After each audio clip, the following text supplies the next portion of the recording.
So just a real quick video on installing brake pads and the CV axle on your vehicle. So I'm gonna just go over it briefly.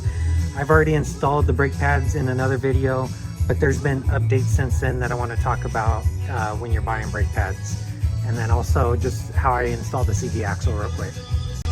So if you're trying to install a CV axle, it's real easy. The first thing you want to do is take out these two bolts here. Yours might be different sizes, so whatever your size is, that's what you use. So you just basically use a adjustable wrench or a box wrench, and then you use the socket on the side, pop these out, and this whole thing will lay forward. But you also want to take out that nut, okay? It's bent over like that to keep it from rotating, so you might need to use an impact to kind of get around that. But you could also put a flat blade screwdriver in there and kind of help it open, so that way it's not fighting against anything too aggressively. And then same thing for this side. That nut comes out, this lays forward. Once you take these two bolts out, they pivot at the bottom. You don't need any additional jack. This thing doesn't extend past where it's at rest. And then you're able to take this, lift it straight out after you take out these bolts here. So there's a bolt here, there's a bolt down here, and then there's another one over here, right here, and then there's one down here. So there's 4 bolts that you take out just like this. They're just around here. You take out the 4 bolts, and then this whole thing pops out. This way, when you lay this forward, this slides out. And then in your transmission up here, all you do is pull on this, and this whole thing pops out. This is what it looks like. So these splines are what go in here, and then that spline with that little keeper clip is the only thing that's holding it into the transmission that way to keep slop from, from sliding back and forth. It has some retention in it, and that's basically it. And the reason why I had to swap these out is because I leaked out all the grease out of the boot, and there's no way to refill that unless you cut those, refill it. But by then I had play in the joint, so for I think it's 150 bucks, it was the whole thing, and it's lifetime warranty. Okay, so now let's get into the brakes and the problems I'm having with the brakes again. So the original brakes that I bought, I had to get the ones from AutoZone for the rear and the ones from O'Reilly for the front. But the reason why I had to get the ones from the rear from O'Reilly's or AutoZone is because they actually gave me the electronic park brake one, and the electronic park brake one actually had a larger tab. So that was the only issue. They have both at O'Reilly's, so it's no problem if you just, whoever the clerk is understands that there was 2 different types. So keep that in mind. If you go and decide that you're going to go buy some brakes, make sure that they give you the exact ones, because by having the electronic brakes versus the manual brake for the park brake, it definitely changed the tabs. Now I got the premium ones, the Duralast, what are these? Brake Select, whatever. They're not even Duralast, but Brake Select from AutoZone. They're the premium ones. It came with these brand new, because the original ones last time they only gave me the brake shoes and no slides. So I had to reuse the old ones. The issue with that is it gets caked up from the heat, and it bakes in this grease and the this like glue stuff, this brake quiet stuff. So it's not a good thing to reuse these. So when I bought the whole package, it's actually better, gives you the new ones. I have an issue with this, and I'll talk about this in a little bit, but let's talk about these brake pads here. So this particular brake pad setup actually has outer, and it says left hand inner, and that's a good thing. The thing that squeaks is up here to tell you when they're all the way low, your brake shoes. This one doesn't tell you that. So I actually had this on the outside. Or if you flip it around, it could technically be at the bottom. So it could be on either side without you knowing. So if you have them on the outside, this actually pushes into the brake, which might be a better concept than having them like this, which is the way I had them actually, because you can see the piston here. And the issue with this is if they're down like this is going to want to pull away from the brake and cause more vibration, and it could potentially snap this off. If this is like this, then it's pushing into the brake. It creates the vibration just enough, but it won't snap this off, okay? The way that these suggest you putting them on is I had to flip-flop them. So if I took the right side ones and put them on here, they would be correct. But since they have no markings, I would have never have done that. They worked either way, but it's supposed to be up there like that in case you were wondering if yours don't have any of these little sensors. Now for anything that slides, I'm using the brake caliper grease, this stuff, and basically anything that moves, you could use that grease. I put it on the tops of these, so these grooves, all these little peaks and valleys, because it goes like that, and then it goes upside down like that on the other side. And then that keeps these sliding in and out perfectly, okay? Then what I did to mitigate some of the squeak, because I think what was happening on these is they were vibrating. This little end, how they click up, I think they vibrate. So they sit there and tink like that when you hit the brakes. So what I did was I took this brake disquiet stuff and I put it on this metal piece here. So the casting, all the peaks and valleys, and then I set this metal piece on top of it, since this doesn't need to slide or move, okay?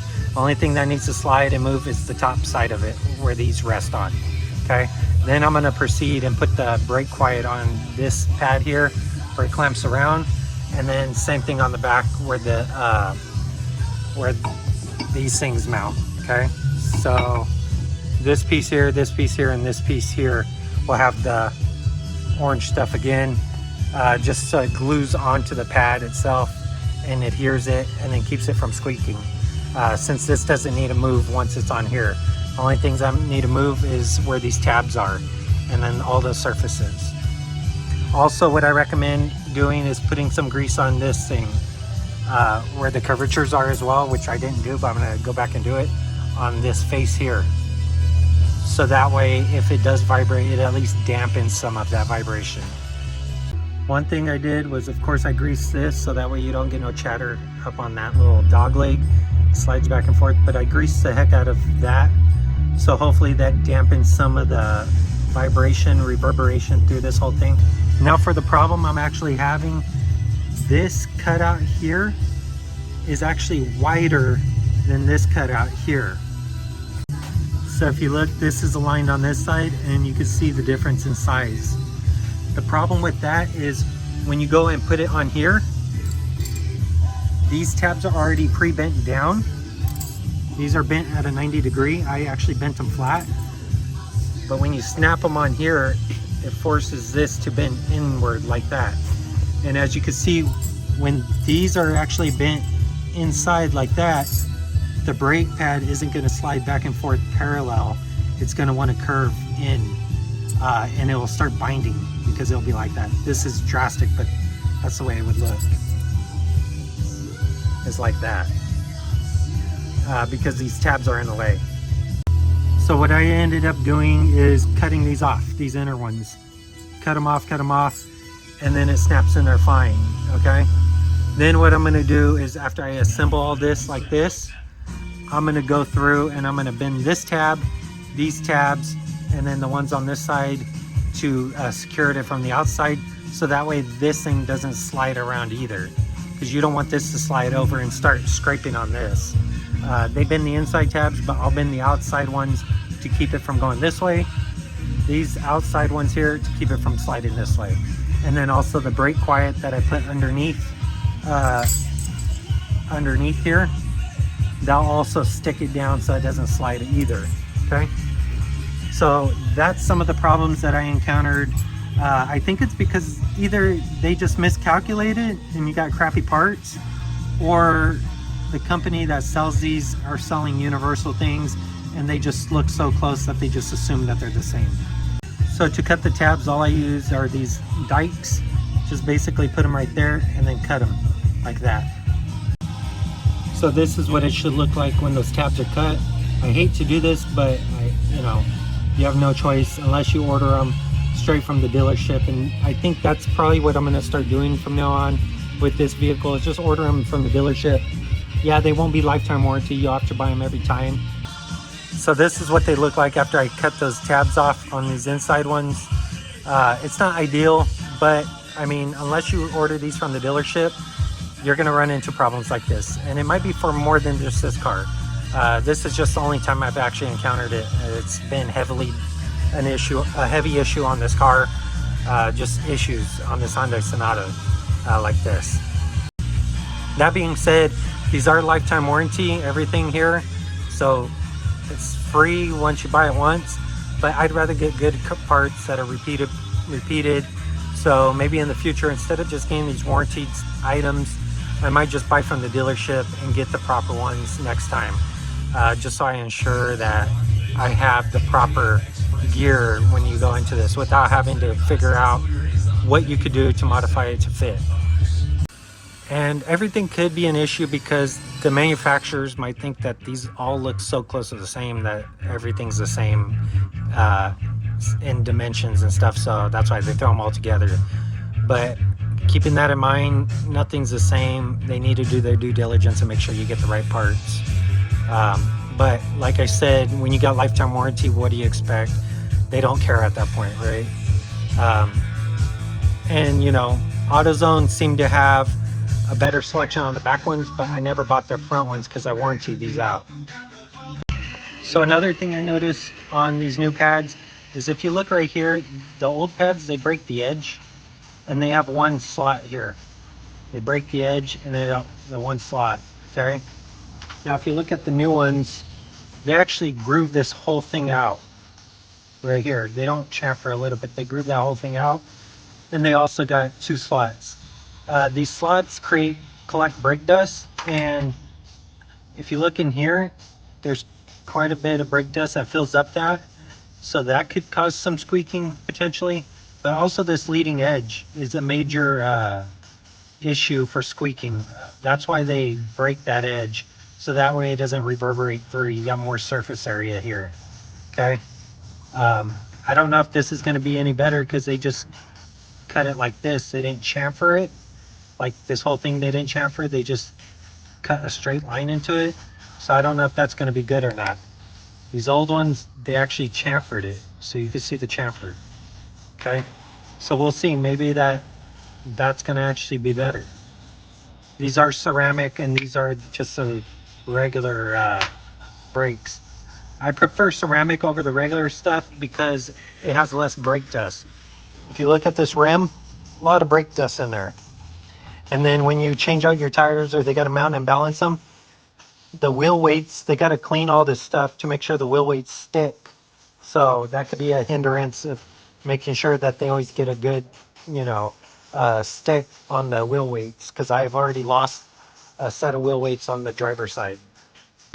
So that's just a quick overview of what I did today. And if you have any problems, like what you could do to kind of mitigate those issues on your own vehicle if you have compromised parts. It's not a good thing to do when you have to do that, but at least this doesn't hurt the integrity of the design. It's actually going to work just fine, so it's not like I'm modifying anything to the extreme where it's just not safe. So for the back, this is the inner left hand, so the inner driver's side. When you go like this one's at the bottom instead of at the top, because on the front ones up there, it was just like this. So this would be pushing into the caliper this way as the wheel spins. But since this is on the back side, this has to be at the bottom. So when this rotates forward, it pushes into the caliper this way. Now, if it was on this side, then it would be at the top. So since it's at the back, it'll be at the bottom. Okay, for the rear. Since the caliper is on this side and not on this side. Okay, so it'll go like that. And then of course, the outer ones just say outer. They don't even say left or right. And if you look closely, this whole thing is cut not chamfered, just cut like that. So less brake pad, and it only has one stripe versus the old ones.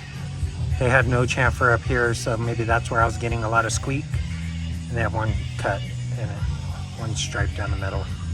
Okay, so maybe the chatter was coming from this surface here. Hopefully maybe that will mitigate any chatter or any squeaks. Now for the back, I didn't have to cut none of the tabs. These just snapped in perfectly. I will still bend these in, bend that end, and then same for this side. The bottoms are perfect 90 degrees. So they're 90 degrees, as you can see, like that. So those just snapped in there just like that, and I just got to bend these over after I slide on the brake shoes. This one here, this tab here, I don't think you bend that one in. So this tab in the center, you probably don't want to bend in.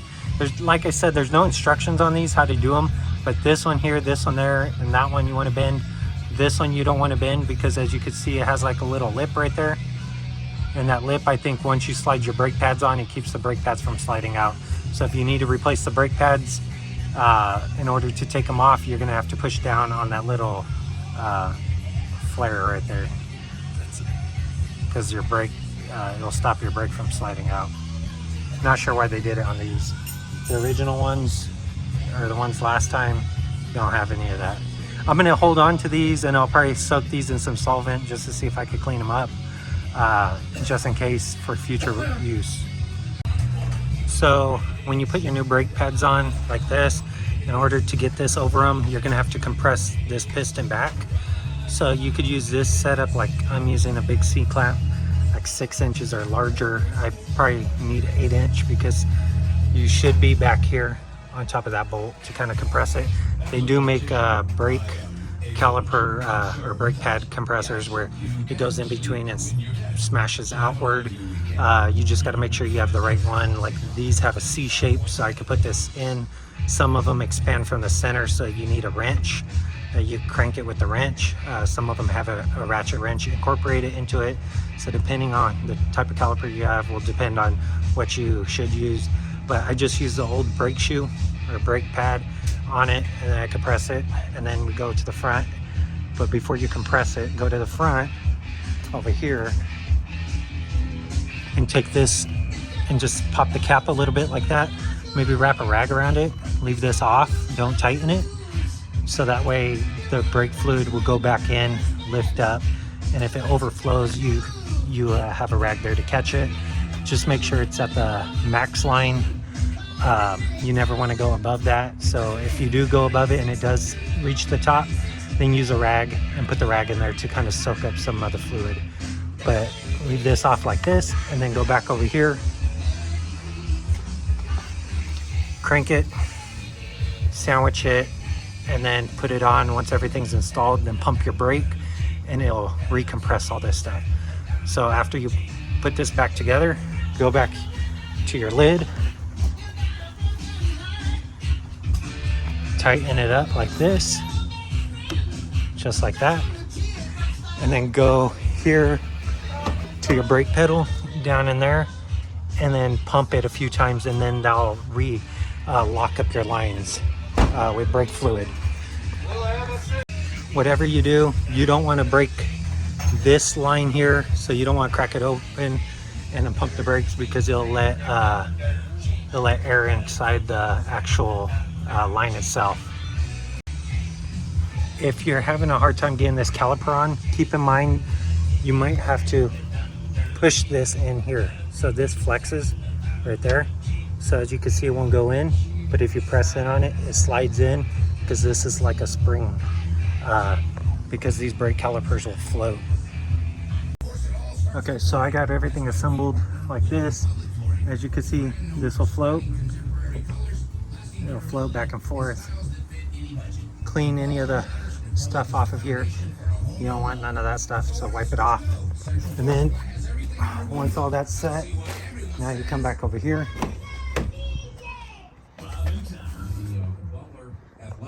That's all capped off, remember? We went and locked it up, and then you just pump these brakes until they get stiff. And once they're stiff, they're now ready to go on this side. Repeat the same thing for all of them.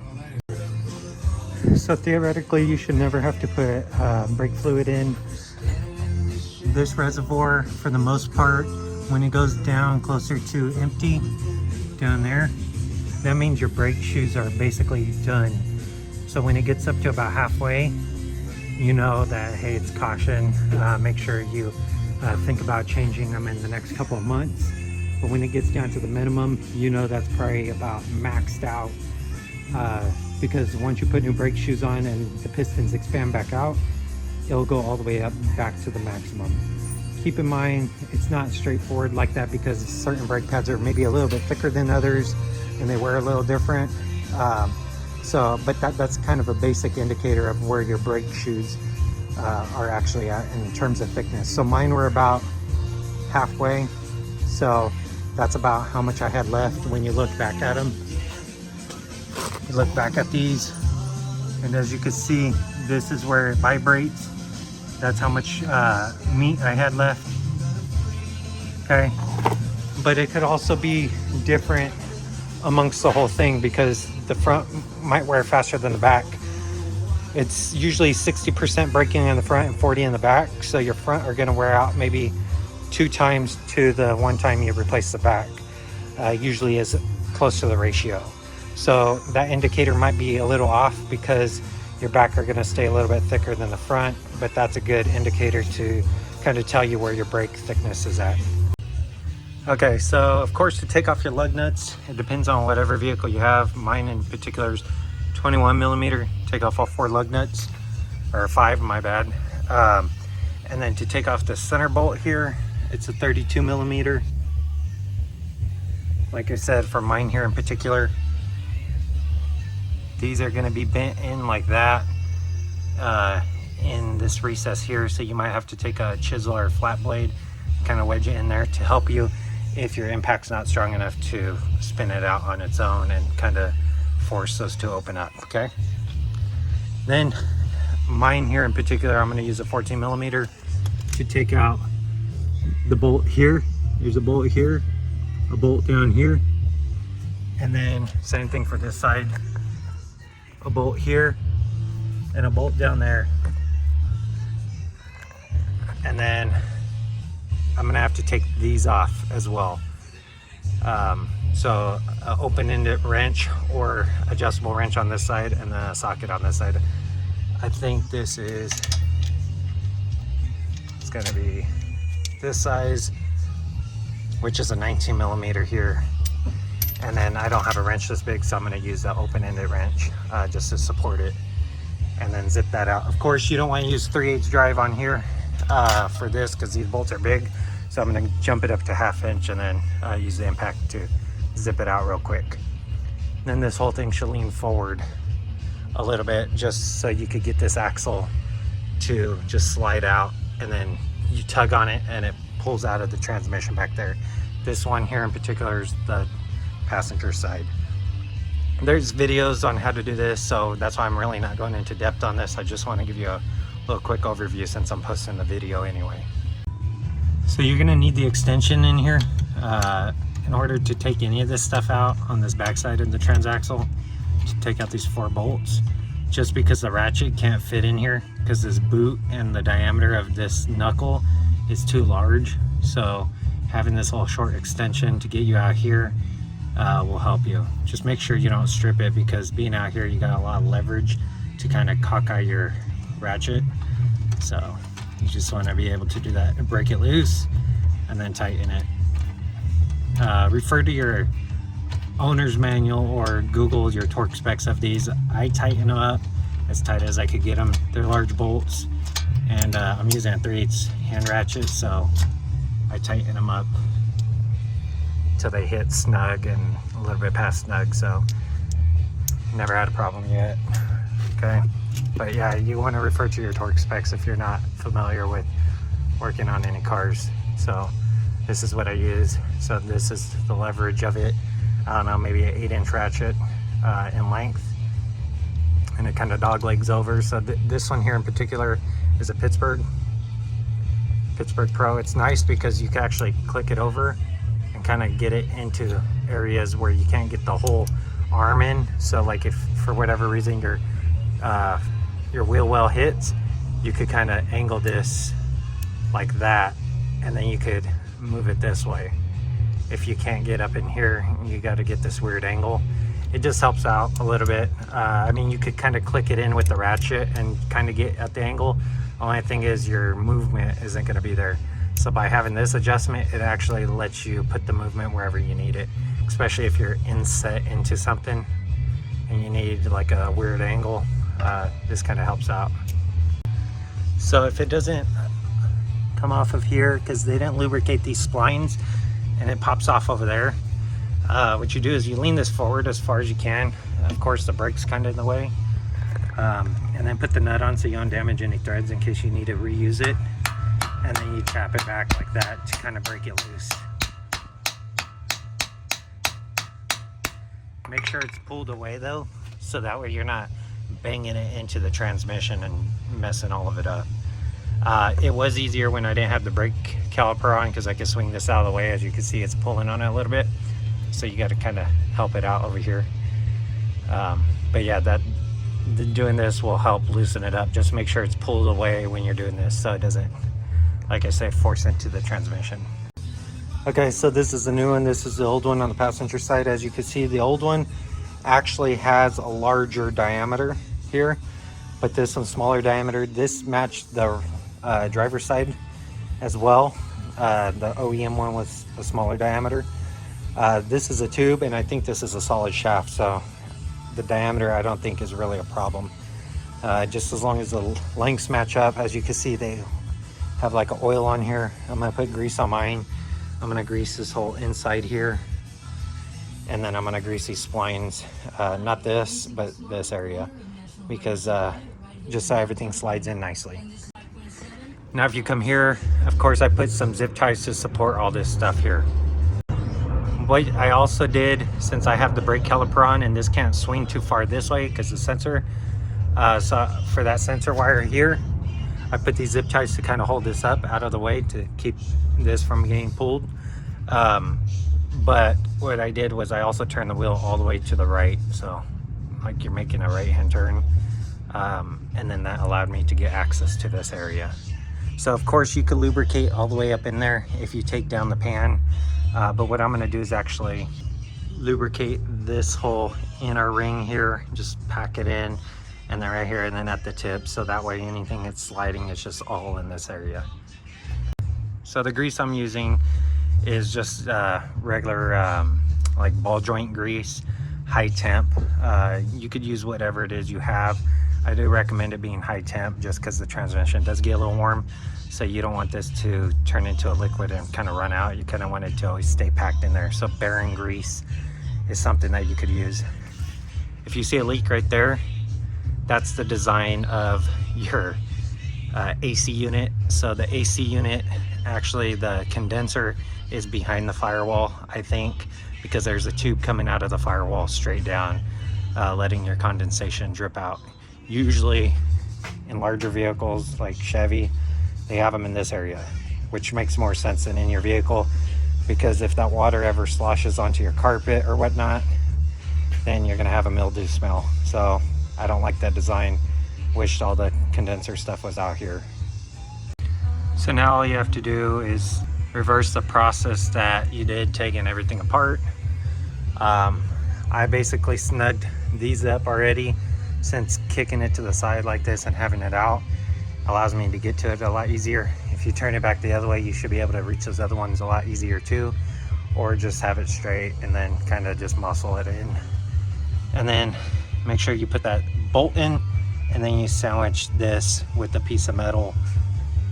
You just put it right there at the end, right in there, to smash these into these keyways on each side.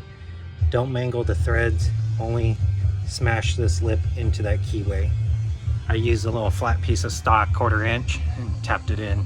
1/8 inch will work fine as well, or even a chisel if you have something like that. Just smash the nut into it, and then of course assemble everything. So I think the hardest part of this whole thing is these bolts here and the other bolts. tightening them, because when you get them in here, this is all the room you have to play with, and then you have this leverage out here that kind of cambers out when you start applying torque to them.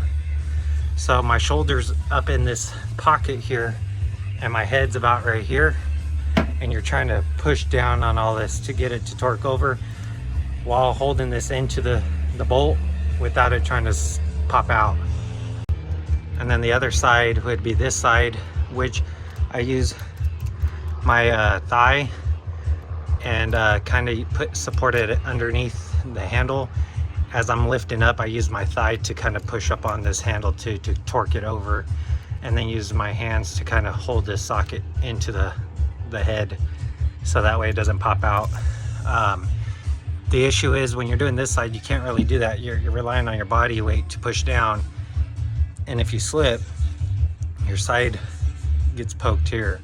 So putting probably the lug nuts on here is not a bad idea, but I already slipped and my shoulder hit here just because it's so tight. So keep that in mind. If you have a good air ratchet, like an impact driver air ratchet that's small enough to fit in here, which many of them will fit in here. The only thing is they don't apply a lot of torque to them. So, you know, you have to come in by hand and do the final tightening, and that's the problem. So you might be able to use a driver just like this, and come in from the backside, the little bit smaller ones, like the 3/8 drive, and then impact it in that way. That might even work the best, not the ratchet style, because I think the impact ratchet style will not tighten those sufficiently. So what I'm going to do is take this ball peen hammer here and this piece of metal stock here, put it in there. Fits in there just like that. I think this is less than 1/4 inch actually. This is probably like 180. So just put it in there like that, and then I tap it to just put those indentations on each side. So as you can see, after tapping it, it fits in there perfectly, and it bends it in compared to this side. Okay. So that's going to complete today's video, a little quick overview. If you like this video, give it a thumbs up. It's greatly appreciated. If you want to see content like this and other content I'll be posting in the near future, consider subscribing. Until next time, I'll see y'all in the next one. Thanks for watching.